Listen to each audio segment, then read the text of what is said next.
Alright, a bit of a fun fact here about Adam Warlock. He is a crazy good champion. I think he deserves so much more credit, and I was like, you know what? Let's just do a class Gauntlet challenge with Adam Warlock. Now, what is this challenge? Well, I'm gonna go into Battlegrounds and do a fight from every single class type in the game. So a Mystic, a Cosmic, a Tech, Mutant, all that, like all 6 classes, right? And let's start off with the Mystic class. Now, this challenge is not easy, of course, because class disadvantage fights are pretty tough, but Adam Warlock just does not care right now. And yeah, the damage output at this point is just insane. We drop the relic now, and this Mcoc was about a 39-second fight. And that's just like insane, right? But anyways, it's time to continue the challenge, and next up is Science. So my Science champion here is Jessica Jones, an Ascended one at that. And yeah, this matchup, I've shown it before, but if you haven't seen it, it's just such a clean one. Like, he's not even supposed to be good for Jessica Jones, it's just like, it just happens, right? And that's the case with like Adam Warlock for most fights. He doesn't seem ideal for it, but he just has such good damage output to the point where like he is just good for it somehow. It's so crazy, right? But he is just that good of a champion. So here I dropped the relic, and yeah, this matchup was about 35 seconds, which is unreal. It is just completely unreal. But yeah, that's just like Adam Warlock for you. He seems like he doesn't work for a fight, but then he just ends up doing it.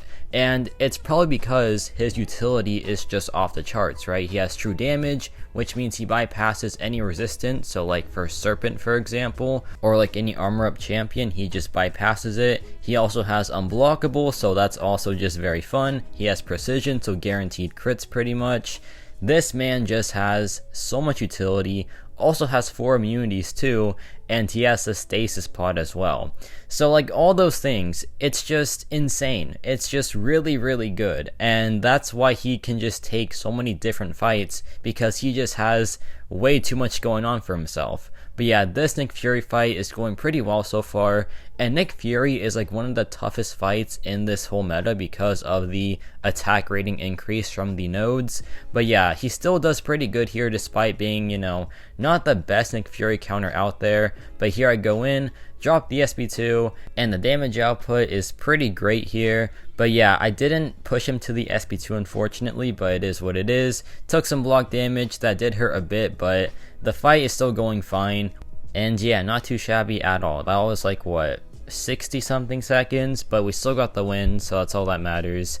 But now we have this Onslaught fight, and there is a saying that I have, and it's, if you're in doubt, just use Adam Warlock, because there is a good chance that he just works for the fight, despite him being, nowhere near the perfect counter. And this is like the prime example of that. Like, Adam Warlock for Onslaught, you wouldn't even think of doing this fight, right? But he just works for it somehow, because he is just that good. He is just simply that powerful.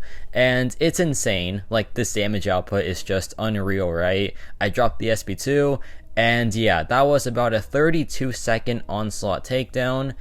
Simply too powerful, right? It is just insane stuff. And he's not even an ideal counter for Onslaught. He is just simply Adam Warlock, and that's why this character is just so cool. But now we have an easy fight here. We just have the Shuri, and yeah, no big deal. This is the easy part of the Gauntlet, but yeah, he just destroys this fight. Any tech character just obliterated. And like right there, she didn't play ball, but I still had my stasis pod active, so I just dropped it. And people say that he's like too inconsistent, right? But if you're a very good Adam Warlock player, you know how to manage that consistency, because there are so many ways to save yourself from losing your sovereignty counter, but most people just don't utilize it that well. But yeah, like once you learn the character, he just is so safe to play, and he is just so rewarding as well. So yeah, like he takes a bit to master for sure.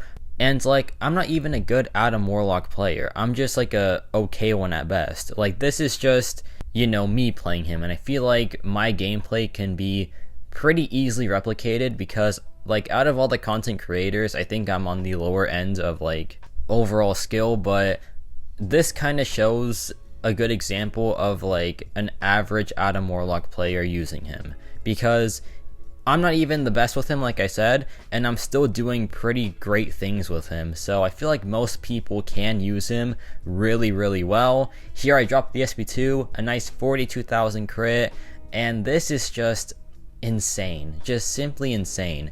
Is he doing this really fast? No, because of Hulkling's like indestructible and all that, but he's still doing it very, very safe. And you know, sometimes safety wins matchups, and Adam Warlock just feels very safe to play at times. But yeah, I dropped the SP2, mistimed it, but it's whatever.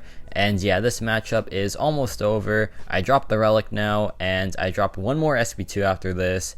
No, actually it's not necessary. No, it is. Never mind. Yeah, I did drop it. And yeah, not too bad there either. And it got me the win, so hey, I'll take it. But yeah, overall, Adam Warlock is just an incredible character. He is just so versatile. He works for so many different matchups. He is just simply a powerhouse, right? He is just simply so good for so many different things, and people just don't really realize it just yet because he feels inconsistent. And like, I get that, but with enough practice, that inconsistency is honestly pretty rare. But yeah, let me know your thoughts on Adam Warlock. I want to post some more gameplay of this champion because he is just insane. And also share your thoughts on this class Gauntlet challenge. I think it's honestly pretty fun, and it shows like how powerful some characters are in Battlegrounds. And yeah, that's about it for me.